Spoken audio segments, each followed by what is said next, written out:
are listening to a free version of Majority Report by Sam Steeder. To support the show and get another 15 minutes of daily program, go to majority.fm, please. Today's episode is sponsored by Secrets, Crimes, and Audio Tape, an audio drama podcast told week after week. This week's audio drama is Margaret Atwood's Handmaid's Tale.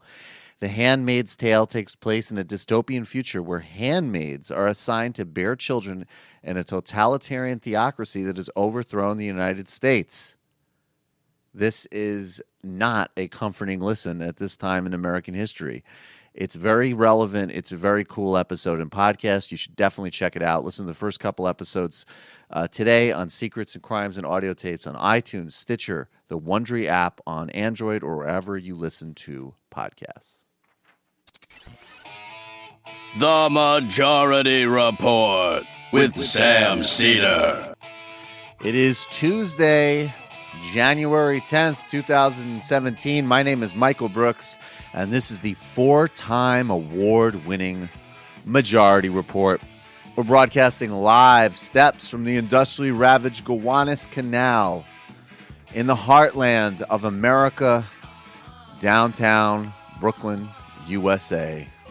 On today's program, the studio is warm because Big Wosny Lambre is with us. ESPN True Hoop, two dope boys and a podcast. We're going to be giving you coverage, discussion of the Jeff Sessions hearings taking place right now. Our neo-Confederate Attorney General, a cabinet that represents all brands of racism imaginable. Waz and I are going to be giving you an anthropological breakdown of the different types, from the outer borough, don't date my daughter, to the proper station in life, neo-Confederacy. Also, Bernie Sanders proved once again last night that he's not perfect, but he is by far the best we got on his CNN town hall. He took questions from a whiny small business owner, a idealistic teacher, many others. FBI issues arrests in the Volkswagen conspiracies because of their global admissions conspiracy. I'm going to get to that. In Iran, at the funeral of former President Rafsanjani, who began his career as an opponent of the regime, or rather, as a founder of the revolution and a key figure in Iran's revolutionary government, he ended as something of a dissident, and there were rallies in support of reform, the Green Movement, and criticisms of Iran's role in Syria at his funeral. Also, Republicans are stumbling. More senators come out and say, maybe we shouldn't get rid of Obamacare like that. Maybe we got to take a minute. Let's see how that plays out. More hearings this week. Ben Carson's coming up tomorrow. You know we're going to touch on that. New head of Homeland Security as well. The guy who used to run Guantanamo Bay. Also a Gold Star father. Not sure how Trump feels about that part. That and so much more on today's Majority Report. Fresh two dope boys dropping today. Phil and I rip apart something called the safety pin box, which is one of the most embarrassing interventions in race I've ever seen in my life. Made me feel like Bill O'Reilly when I read about it. Let me tell you something that does not make me feel like Bill O'Reilly. Makes me feel the opposite of Bill O'Reilly. Healthy, responsible, and eating at home. Blue Apron. Blue Apron is the incredible pre-made food service that we've been happy to talk to you about. And it comes with seafood, which is sourced sustainably under standards developed in partnership with the Monterey Bay Aquarium Seafood Watch. Beef raised humanely. Chickens are free range. Pork is raised naturally. regenerative. That was a very Cedar moment of me. Farming practices are used for produce. Blue Apron can be delivered to up to 99% of the continental United States and 99.5% of food deserts. Because Blue Apron ships the exact amounts of each ingredient required for recipe, they are reducing food waste. I mean, look, every time I've had Blue Apron, I've genuinely been shocked at how good it tastes. I was skeptical of the concept when I first heard about it. I'm not going to lie. And then I first had Blue Apron, I want to say a while, well before they became a sponsor. And I actually had I think it was a steak. It was really, really good. Here's some of the meals that are available. Cooking together builds strong family bonds. It's also not a bad idea if you're out in the dating market, Matt. So put down the cereal boxes and cook a Blue Apron with a Tinder date. Okay, Matt? Okay, Michael. Okay. Sound really enthusiastic about that.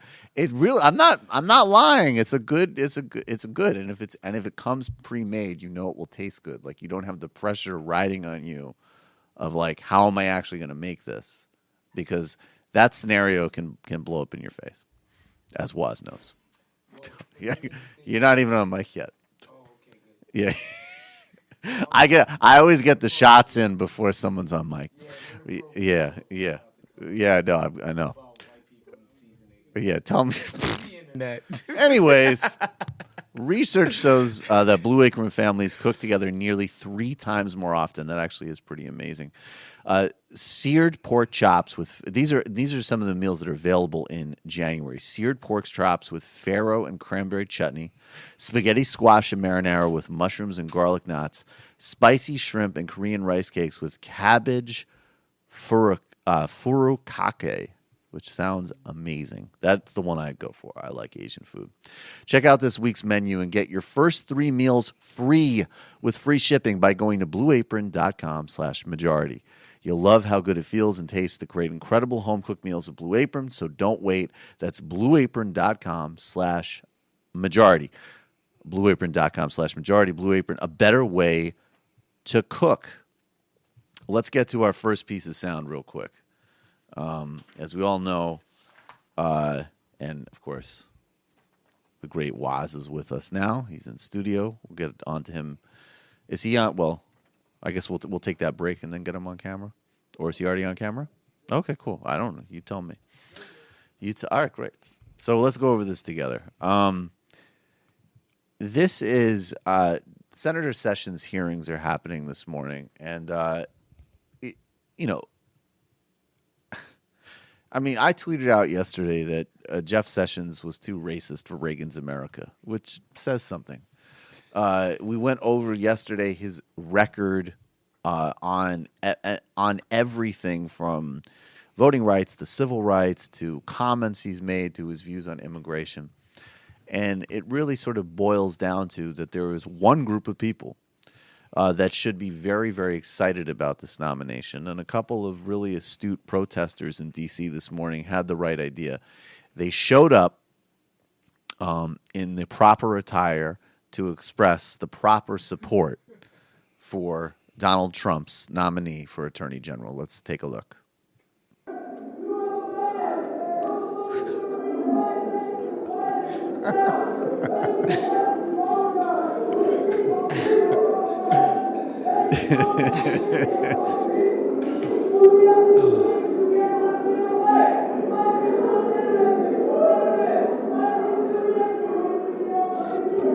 Just for those listening, they're dressed as KKK members, and one has a Go Jeffy Boy fan hand. One of them has a Go Jeffy Boy fan hand, and they're also shouting, they're saying, Go Jeffy Boy, and then when they're getting escorted out by security, they say, hey, wait, I'm white, I can't be arrested. So that is perfect. Although, as Kelly informed us this morning, check out this for a CNN notification in 2017. Sessions says, what was it? I hate the Klan. I detest the I Klan. detest the Klan. I love how that's like It was a on the push table notification. in 2017. Alert. Future Attorney General detests the Klan. And also like the Klan. Super right? familiar. We're like, I detest a certain organization who shall remain nameless. By the way, as we have True Hoops Waz in studio, doesn't that who does that look like a bit? That's an NBA related figure who's been political in the last couple It's months. kind of Popovich. Yeah, it was like Popovich is He out could have been protesting. his brother or older cousin. I like Popovich is like, I want another ring, but street theater is more important. Oh God. I mean, what do you think of that, man? It's a good protest. I mean, it's effective in that it's getting attention. Right. You want to be as loud as possible without actually killing somebody, you know? So I feel like Killing people bad. yeah, not Killing people Killing bad. people, not good. or Dressing like up busting good. cops over the head. You know what I'm saying? Like this is effective in that it's loud and it gets the point across. And that's gonna get on TV no That's matter definitely what. going to get on TV. So it's effective. Let me let everybody know about what I got to let them know about, and then we'll get to more of what's going on with Sessions and everything else. You're a comedy connoisseur, Waz. Somewhat, not really. So okay, thank you. Very No, good job. no, I say Very that- good job setting up the copy. No, Thank because you. I don't want to. Right. You know, there are people that take this stuff so seriously. Like everybody's some kind of nerd or expert. I don't want to put myself. Excuse me. All right, I'm going to reset Oh, this. sorry. It's all right. Everyone's totally fine. It's pretty funny. Everyone loves comedy. I like how even don't. Waz had like a little like Woody Allen moment with that. It was interesting. I don't know. I mean, what do I know about comedy? I'm not an expert. Well, you don't need to be an expert to enjoy CISO. That's S-E-E-E. That's S-E-E-S-O. Is the new ad-free streaming service bringing you hilarious original series, handpicked classics, week of stand-up specials, and more. Every episode of SNL ever, including new episodes the day after they air. So you can go back into the time when SNL was amazing. Phil Hartman before, time. like, yeah, I guess Phil Hartman time or Eddie Murphy time. Or you can see the day after they've pissed Trump off. You can understand what he was tweeting about the night before. Even British comedies like The Original Office with Ricky Gervais, that is a classic, and the entire Monty Python catalog. Discover the next big names in comedy and watch icons before they made it big, like Louis or Louis C.K. That's a pretty prominent comedian, Was. Yeah, I'm familiar with Yeah. some No, of well, his hey, I work. know that you're not an expert on comedy. I'm trying to coach you along.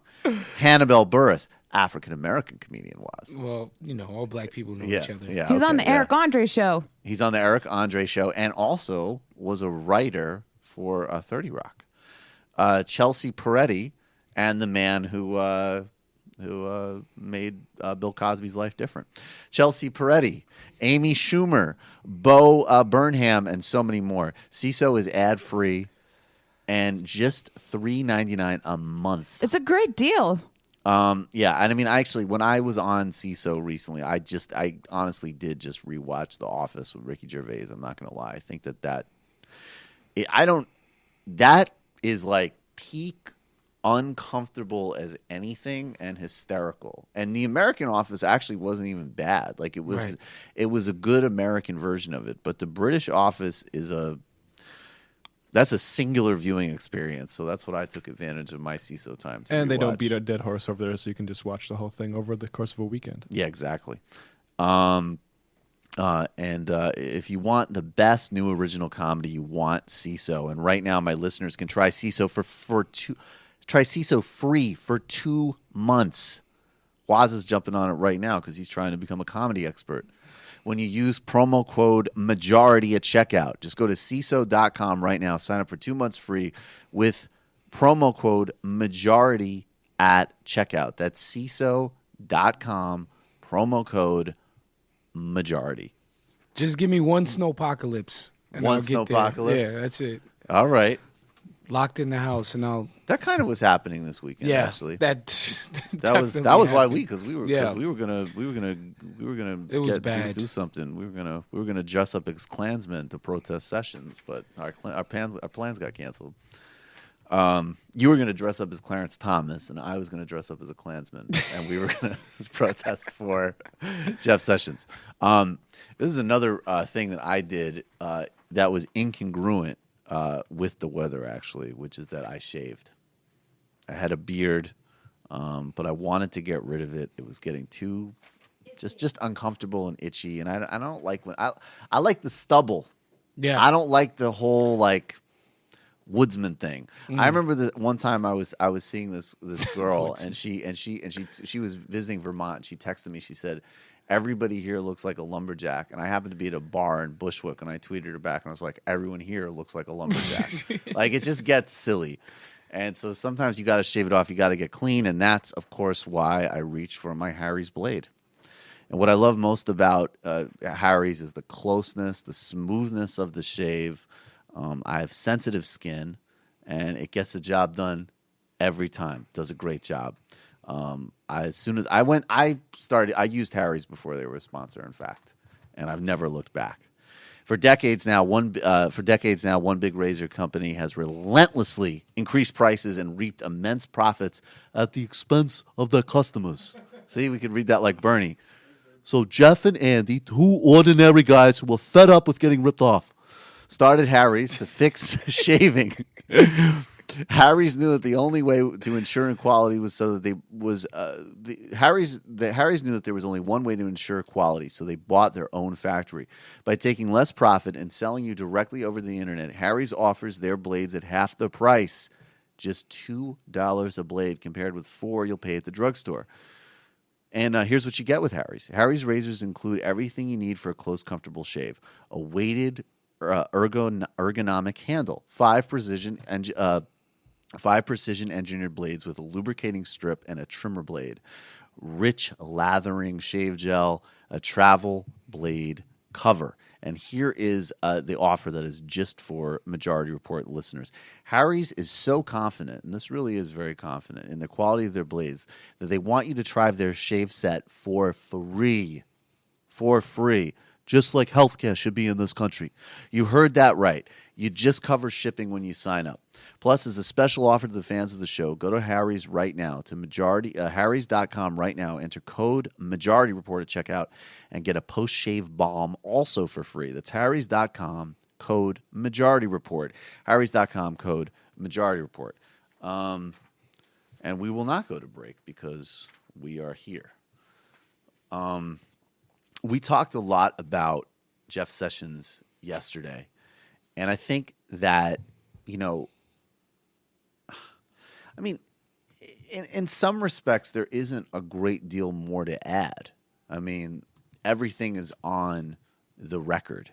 This is a guy who opposed civil rights, who was too racially inflammatory to get confirmed for a federal position in the 1980s, which is extraordinary.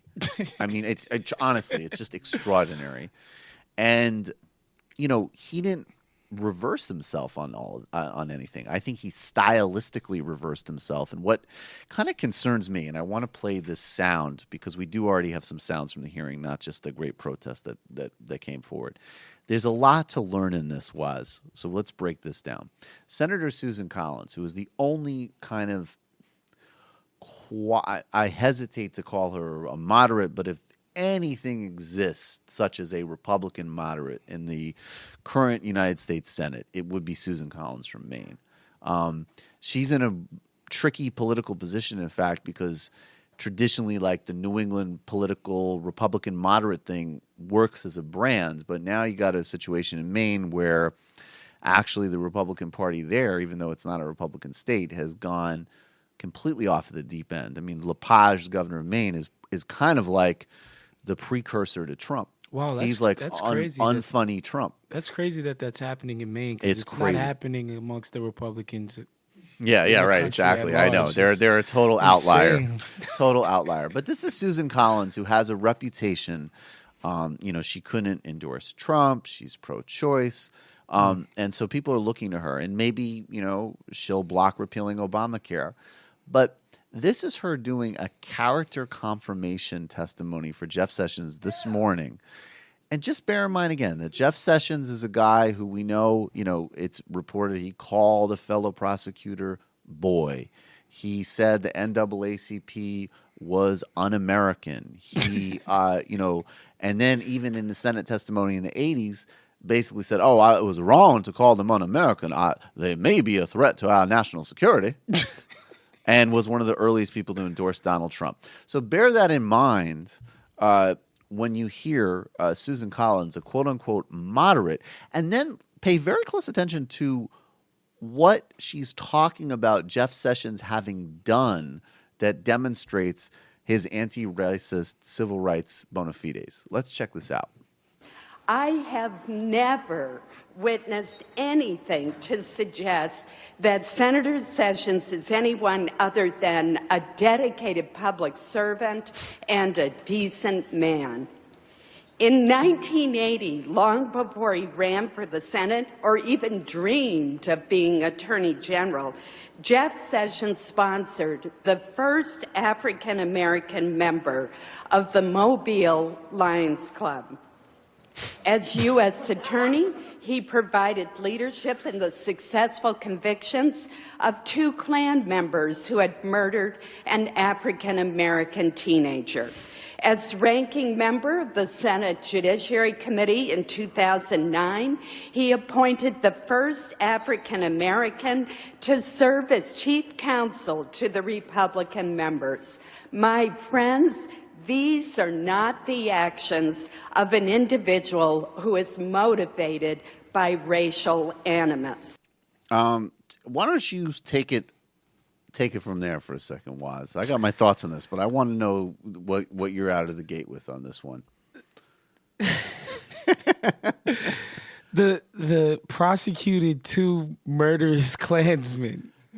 Right. That you get a demerit badge for that. It's just she amazing. literally just said, as a prosecutor, He did his he job. approached a terrorist organization that murdered children, and he applied charges to them. What the fuck? I mean, You're welcome. I You am are not welcome. a big fan of Southern white racist dudes, but I would actually say that might be a little bit too much of a low bar for them. Yeah, that's just a weird thing to hang your hat on. Could you imagine that? She's like, he gave you 2 like personal recommendation friendship guys. Then he prosecuted 2 Klan murderers. And that is encounter. He got someone into the Lions Club. He got someone into the Lions Club. And then that overturns an entire political history of opposition to civil rights, the Voting Rights Act, Right. immigration reform, and early support for the most overtly bigoted candidate in modern American history. And That's interesting. This is the thing. A lot of times the bar is so low for white people to claim that they're not racist. A lot of times, you get the standard. I work with a black guy, and I never feel the compulsion to call him a. I never punched him in the face yet. Right. So, it's like no I can't I problem. be racist. have You know. Woz on the show a lot. So it's or it's something Totally. like, my sister is dating a black dude and they have a kid, and I love my nephew. It's like, a lot of times the bar is so low, and even there you're like, what? This is somebody who's shown love and compassion for a half black human being, baby. All right. But to say as an attorney general, I did my job and prosecuted 2 murderous Klansmen, and that's just like black pass, stamped and approved. It's like, come on, like how low can we go here? But isn't that also though the other problem? Like, this is a conversation I think that gets really abstract, but we're actually seeing it in real time with these hearings. Like, racism, because maybe we take him at his word. Maybe Jeff Sessions. You know what? Maybe I listened to an interview with Jeff Sessions once on Glenn Thrush's podcast on Politico, and he sounded to me like he was never a particularly personally hostile guy, right? Like that wasn't the point. Yeah. So that when that's we rarely ever the point. reduce racism to this like endless litigation about your personal attitude and morality, then you can have a hearing where her comeback is he did his job and he's been personally friendly to some black people versus his entire policy portfolio and Right. agenda is one of functional white supremacy and systemic racism.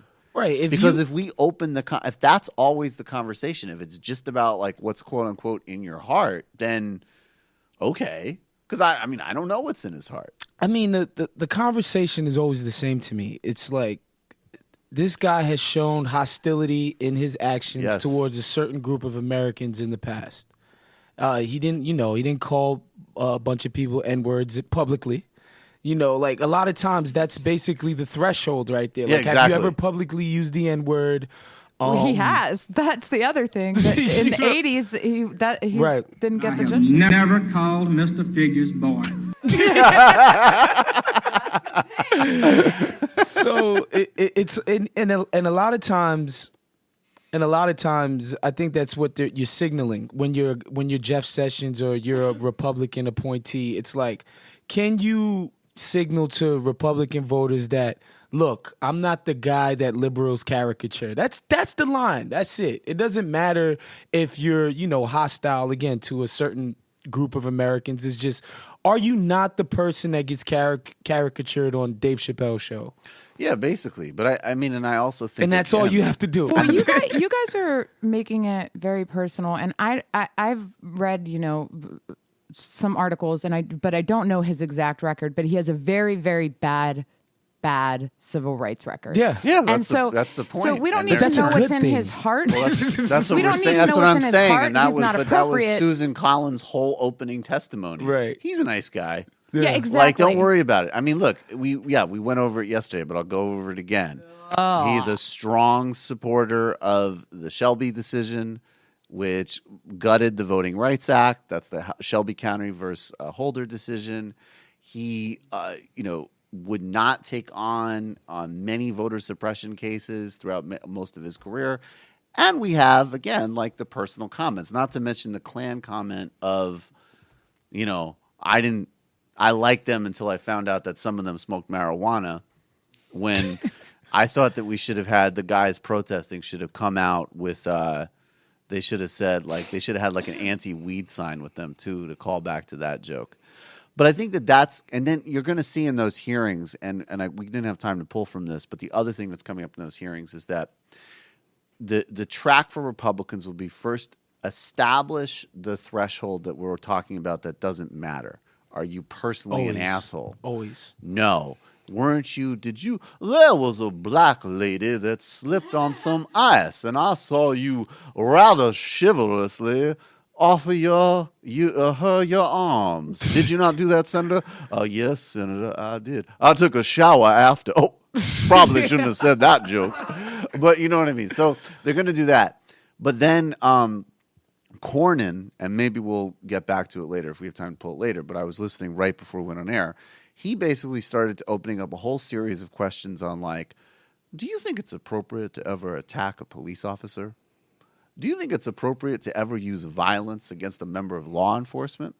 So those are the two tracks we're going to see. We're going to see anybody that would extrapolate from this massively anti-civil rights, anti-voting rights record, a lesson about racism and white supremacy and the nature of what the Justice Department does. Because again, what is it going to mean functionally? All of the investigations into places like Ferguson, Baltimore, done.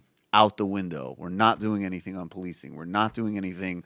I mean, I would imagine very little on still. There's still disparities in sentencing between powder and crack cocaine. We're not doing that. And then the next thing will be the law and order cop agenda. This is the thing, though. I feel like when we as liberals use the term civil rights, I don't think the rest of the country views those issues as civil rights issues. What do you think they view them as?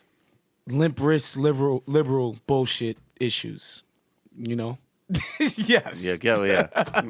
That's basically Yeah. how people view that. Like, sentencing guidelines. People just don't view that as a civil rights issue. They just like stop committing crimes. So do you think Shut that up. those two tracks of first you clear away we reduce it to a personal moral question, so it becomes, is Jeff Sessions a nice guy or not, and then in fact calling somebody a racist is obviously like literally the worst thing in the world you could do to anybody ever. anywhere ever, right? And then what's the next track? Well, obviously this black president and his black attorney generals don't respect cops. Yeah. Who, if there is any group in this country that's systemically oppressed or discriminated It's obviously police. it's cops. Duh. So those are like the dual tracks. And I want to get, I know do you have a point before we jump? This is really superficial, but His big ears. no. Yeah. I have never seen Senator Susan Collins before, and as I'm watching her speak, it's almost like I'm just looking at her. If the volume was all the way down, I would just be looking at her face to see what I can gather. Right. And that sounds stupid, but her makeup is asymmetrical, and it just. I know it sounds dumb, but This is like the player's ball. No, I this like is it. very Hate. I love it's it. very Yeah, I like it too. It's just signals something weird. I've seen Well, people- cartoonists, they'll when they draw like politicians, they'll make their face asymmetrical to like make people distrust Well, if she them. did her own makeup, it just why would a moderate go up and say this? And so I'm like thinking, like, did you have a stroke? That's what No, it's about I've Senate. seen It's about older Senate people wearing courtesy. two different shoes, and I'm like, okay, I Right. can gather some things about you. You're saying something's missing if you're able to go up at this big hearing that so many people are going to see, and you can Just But a watching lot her of these talk. people- Yeah, I know it seems, but A lot of you these people should are probably drinking. Watch people instead of That's another. I mean, I don't know. You should Well, watch I people made and sure I listen did to not them. have any drinks before I went up there because Lord knows what could come out of my mouth. Yeah, but I think, well, actually, the other thing too is that like the seamlessness of the agenda here, like in a certain sense, like Jeff Sessions. So say we took this secondary conversation that doesn't matter, which is his personal evolution. And he went from a place of genuinely like, actually, it was, Jim Crow was wrong and blah, blah, blah. But now he backs all the voter ID laws, all of the So why do modern Republicans suppress the vote? Well, it's a strategy. So even if they are personally really have no, like, they're texting their black friend and listening to Chance the Rapper on their way to ram through a you don't get to vote law. Right. That is literally the strategic response to the demographic changes of the country. So he can just slide historically. Like there isn't in that sense a functional difference. I'm trying to think what kind of racist would you have to be to not get Republican support? Yeah, I don't know. I would like to know who is the person out there that if, certain people in the party basically if the president backed him, a president-elect, for the next 10 days backed him, who would they reject on racial terms? I actually couldn't think of it. Honestly, what is it? Something happened? Yeah. So the New York Times is reporting that Fox News secretly settled sexual harassment claims against Bill O'Reilly right after Ailes was ousted. Oh, motherfucker! This is no surprise. Let's get to the. But it did happen instead No, of it not happening. Yeah. Okay. Fair enough. Let's talk about Bernie's town hall a little bit last night on CNN, and we'll keep touching base on the hearings. I guess first. Get to the question that Bernie got a little. People were annoyed basically because he didn't categorically reject voting for Sessions. Sherrod Brown has come out and categorically said, under no circumstances am I voting for him. And I have to say though, I think there's this thing with Bernie where there's he's not perfect, but there are definitely people out there who are still relitigating the primary who are always looking for, like, they made a caricature about him in their head which they're looking for him to fulfill. So, like, one day he's going to be like, look, fine, I want white people to have health care. Black people, frankly, I don't care for them. Why do you think I moved to Vermont? I don't want to deal with them, okay? The music's too loud. All right? Like, I don't think that that's really what's actually going on. But what was weird was that he was engaging in kind of like an odd, like, Senate courtesy. Yeah. So let's listen, though, to the follow. Or wait, would you tell me what you thought on that before we get to that? I don't know who's he going out and, like, who does that do anything for him to come out and be extremely strident about, you know, his distaste or distrust or dislike for Jeff Sessions? Like, what gets accomplished there? Yeah, even rhetorically, I don't understand what are we doing there. I guess he has plenty of time to marker. come out and be like, I'm going to vote against this. So this is the follow-up, because this actually, you set it up perfectly. They followed up on him, like, why weren't you more kind of blunt about Sessions and Pruitt? Let's check this out. I have a question. All right, I'll let you ask it. Sorry Pause to sneak up on you like that. Bernie just schooled Chris Cuomo again and again and again last night. I loved it. Go ahead. I have a question. All right, I'll let you ask it. Sorry to sneak up on you like that.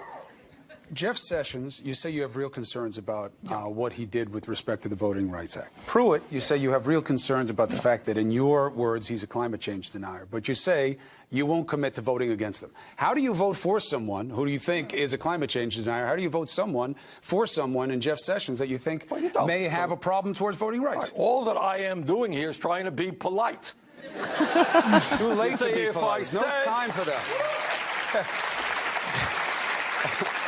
Why are you clapping for politeness when you say you want to hear more real stuff? This is what would happen. If I said I'm going to vote against these guys, then his next question would be, how can you vote against them when they haven't even gone before you in a hearing? Ask them a question. So I'm trying to be polite. I'm but still I have confused. Are you going to vote against them or are you going to vote for them? I'm just saying, before I vote against them, I want to hear what they have to say.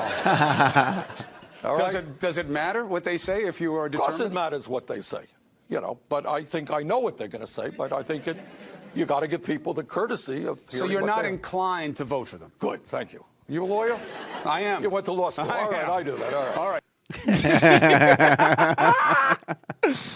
All right. So what do you think? I mean, like, That's it right there. Yeah. It's like, it's these sort of social norms that we've kind of come to take for granted that have kind of been shattered in the last year and a half. Right. So that Bernie's still functioning that way, you know, Cuomo was actually taken aback by it, like, this isn't the time. But Bernie's just like, look, he's going to have his hearing. He's going to get asked some pretty tough questions, and we can take it from there. But I don't have to litigate this right now. When it comes time for me to give a yay or nay vote, my voice will be heard, bro. Like, get over it. And also, but isn't that right, too, like, in terms of the media critique? That, of course, if Bernie that's what I like said, about there's Bernie. no way I'm going to touch that, his record speaks for itself. Doesn't matter if he came out and quoted Malcolm X and was like, I enjoy listening to Fela Kuti and the rhythms of the strong African people. And that's I would still vote against him. That's then what Chris I like about Cuomo him. would say, you're not being fair. Don't we need to have... And that's like the other kind of weird thing too about today's moment in the United States and globally. Like, I was reading about Joschka Fischer, who used to be a German Green Party politician and German foreign minister, and like, you know, he started on like the real left, moved to definitely the center left, but that's like, and even Bernie like upholding some kind of like senatorial procedure. It's like the left, center left, which is what Bernie is, by the way, and the Greens in Europe, they're the ones who are like worried about like preserving NATO, Right. preserving Senate protocol. Right. Like, they're the ones who all of a sudden have reverted position, and they're very concerned about like the institutions. And then you Right. see on the right, gone. Yeah, And it's been that way for a long time, but can the media ever catch up on that? first thing I want to say about Bernie, what I like about him and how he deals with the media, you can tell he consumes a lot of media. Right. So he's studied. He's educated in how and why and the ways of how Cuomo's going to frame his questioning and even his line of his answers, his reactions. He's ready for every single thing. You could tell he's a guy who's like wanted to throw his remote at the TV a lot. Yes. Whether he's in his office or at his home. So that's why I love enjoying his interactions. And I think Bernie is somebody who, he's been in government so long, he sees the ways in which it can work.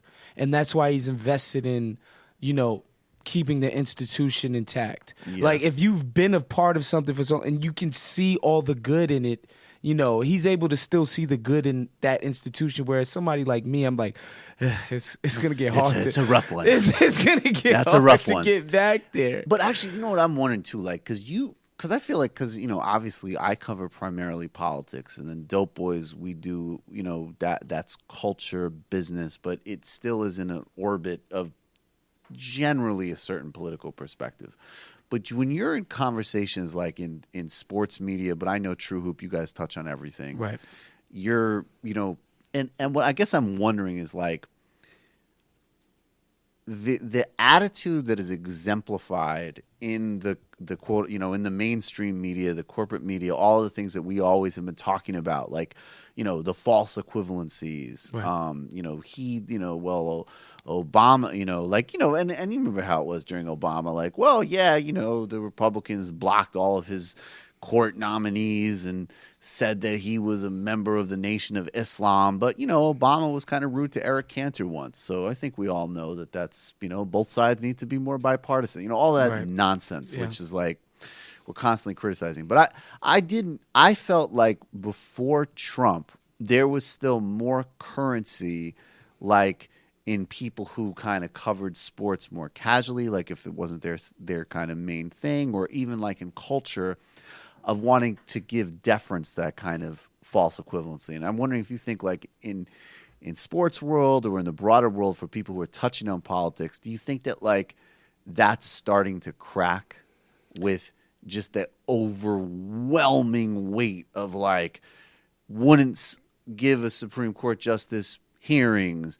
nominated the grab by the P dude, nominate the aren't we on the first half? I actually never know when I could technically swear. Was he not a swear? Man, I feel like we're in a George Carlin bit right now. On every mainstream media, we can all say it now. That's true. Yeah. Well, I mean, I say it. It's context dependent. Believe me. No, but look, I've said that word. But I'm just saying. No, but I'm just saying, like, yeah. Poor Matt. Right. We always get. But look. But I guess what I'm saying. So, do you think that's cracking through it all? Like people are starting to finally confront some of the reality of where we're at. In the political media, the mainstream political media, I should say, because a lot, I hate to get into it all technical, but people just throw around the word media as this blanket one size fits all when it's not. And but it's like very much not. The mainstream corporate media, I think they've been rocked so thoroughly by like you see all of these little pretenses that you guys hold so dearly. The core audience just doesn't care. At all. And so I think that's what you see Cuomo addressing right there. He's like, look, man, we did that. We tried that, and it's bullshit. Nobody actually cares about that. Right. In sports media, you still have that because I think the main audience does want this kind of more broader talk in their sports. Right. Because it's not for a lot of people, it's not as personal. Right. Unless it's like college football and and that's Southerners, so you know what that is. Yeah. but for the Wait most a part, second, if we reinstitute chain gangs, will that hurt Miss You in the Orange Bowl? Hold on one moment. It's so much more personal for it's personalizing sports. It's less mainstream than personalizing politics. So how does that play though when someone like because I thought of you, we were on break. And I know, like, we texted about it, but we didn't really get to go over it. But, like, who we mentioned before, Coach Popovich, who for people don't know is the coach of the San Antonio Spurs. I don't know why I had that dyslexic thing for a second. That's a very good team, very respected team, and he's not only political in the sense that, after Trump won, pretty much all the other major coaches were like, we're in training. Popovich was like, no, I think that this is not a good thing for the country. I think that, and then over the break, he did a forum with Dave Zirin, who a lot of people will know is a radical sports writer, and Cornel West with a group of basically local young people in San Antonio area, So like, how's that? And that kind of makes me like, in some ways, it reminds me more of like, in the 70s, like we think of like obviously Muhammad Ali, but even dudes like, Bill Bradley was a pretty outspoken person when he was in Nick. So to me, it's almost like, are we getting retro on that? Is that coming back a little bit, or is that still a real outlier? Popovich is an outlier in the sense of, in the political culture, there's no equivalent to 5 championship rings, right? Like, it's hard to get that entrenched in what you do and who you are in the way that Popovich is. So it's like, yeah, Popovich, like, even, Phil Jackson was considered some, hippie, crazy person from Montana. But at the end of the day, North Dakota. Williston, oh, excuse me. But he lives in Montana now. Okay, sorry. My bad. Man. I know that's your area of expertise. You see, this is what I mean about nerdery. Like, you don't want to jump out on a limb on something so that somebody can be like, well, actually, that was Matt definitely went full. Well, actually, yeah, his antenna went. Whoa, was real. Hold up, hold up now. I don't have much we're proud of, but yeah, it's hard to entrench yourself in that way, in the way that Popovich has. He's like, his resume is so unimpeachable. Right, he cannot be fired. And by the way, he's employed. The person who signs his check, a guy named Peter Holt. If for those of you who aren't familiar, you can Google him. Yeah. There's no way in hell he voted for Hillary Clinton. Right. Not a chance. Right. In fact, he probably gave money to Donald Trump in his cause. Right. And that's the guy who signs Popovich's checks. Right. But Popovich is so empowered in who he is in his profession and in that culture and community. He can speak freely in a way that, say, Peter Jennings just can't. Right. You know what I'm saying? Like, Peter Jennings, there is no 5-ring equivalence for Peter Jennings. He's not respected in that way. But what about on the player level? Because, it's just like occurring to me too that like we're just in such a, because Michael Jordan obviously was the dude that like made the fetish of like, I think staying above the fray. Yeah, and I think it was like a marketing decision, and it was also seemed like it reflected like who he is as a dude. You know, like he's pretty self-oriented. Sure. But now to me it's like LeBron has done some things. Like, I'm not going to stay in a Trump hotel. Right. And I respect that, and I'm glad he's doing it. But it also seems to me that in today's environment, like, if you're LeBron, how could you not do that? Right. Like, who is going to be okay with their favorite player being like, you know what I mean? Like, if you're like, it certainly would affect my perception of you as a player if you were cool with Trump. I think the problem like, is that a different pressure is what I'm saying, coming from the opposite ends. It's 2 tracks for me. It's two. One is, by the way, he says tracks too. Well, I probably stole that from you. Yeah. If we're being honest. That's a thing, everybody. Tracks are a thing. People say that. Okay. I mean, it's true. So, so there's 2 tracks. For a guy like LeBron, I think the problem with this thing is so new. Yeah. This idea that athletes would politicize themselves, like, willingly, and I don't think anybody's really got a handle of where the line is, how far they can push the envelope. Because if you see somebody like LeBron James, who is, if not the most powerful singular person in sports, he's in the top 3. Definitely. Right? So you or I would think, what's stopping LeBron? Who or what could stop LeBron James? But I don't think he's actually been able to sort of get a grasp of where that line is. Somebody like you or I or even Matt would say, there is no line. when you're already a $1 billion entity and you will continue to do so pretty much no matter what. I think because it's such a new thing that these guys are, learning that. And I think another part of the problem is like, even if you love Kobe Bryant, even if you love LeBron, you love Michael Jordan, what I find with athletes is that fans just have a hard time humanizing these dudes. It's just like they just have a hard time seeing them as fully formed people. It's like outside of their job function, keep the Trump and Hillary stuff out of this. Just don't wear baggy trousers at the club. Yeah. And perform well on the field. I think fans have a hard time internalizing the humanity of these dudes, and I hate how, fake deep that sounds, but that's what it is. Yeah. I'm hanging out with a buddy the other day, and he told me if LeBron James wanted to, he could have been Tiger Woods if that's what he dedicated his life to. It's this idea that like this guy's super. What does he mean by that? Meaning like he's such a gifted person. Right. Thing, whatever he put his mind to, he could have been the very best at he it. could have been golf. And I'm like, look, you're saying, okay. LeBron James is probably the best basketball player I've ever seen, but he's not God, right? Like, he can't just do anything. And I think, and to me, that just connects to this idea that you don't see this person as a human being. It's like, yeah, I'm good at this, but I'm not great at everything. I just think people just, for whatever reason with the athletes, they don't humanize them in that way. I don't know. So when you this idea that LeBron could be deeply affected by this election, it's like I don't care. Just dunk and make jump shots. You sound like a conservative pundit now. We gotta get. Matt, you have a point. Then we can jump to the fun half. Well, that sort of hero worship that people put into athletes, it makes me think like if they were born in like the 1890s or something, they would probably think of like Napoleon or like war leaders like that. Yeah, so it's almost a good outlet. MacArthur. That they think like, Exactly. Exactly. What are your other favorite founding fathers, Mr. President-elect? I really want someone to do that to him. He's like, well, obviously, you got MacArthur. He was a great founding father. You got MacArthur.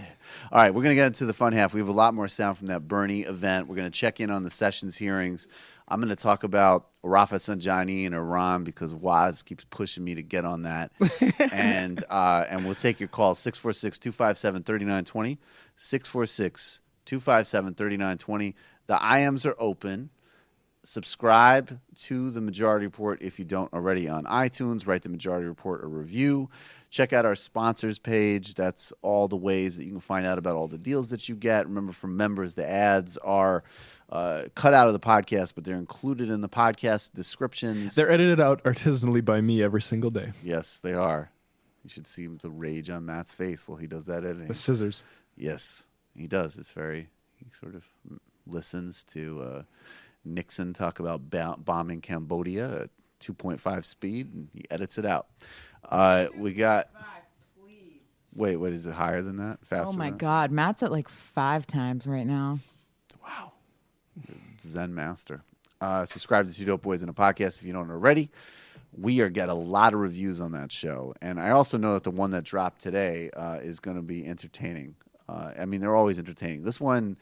I wonder if we'll get some clapback on it because we made fun of the safety pin box, which is the dumbest thing I've ever heard I listened in to my that life. this morning. Well, let's talk about it on the fun half. Yeah. We'll get to it.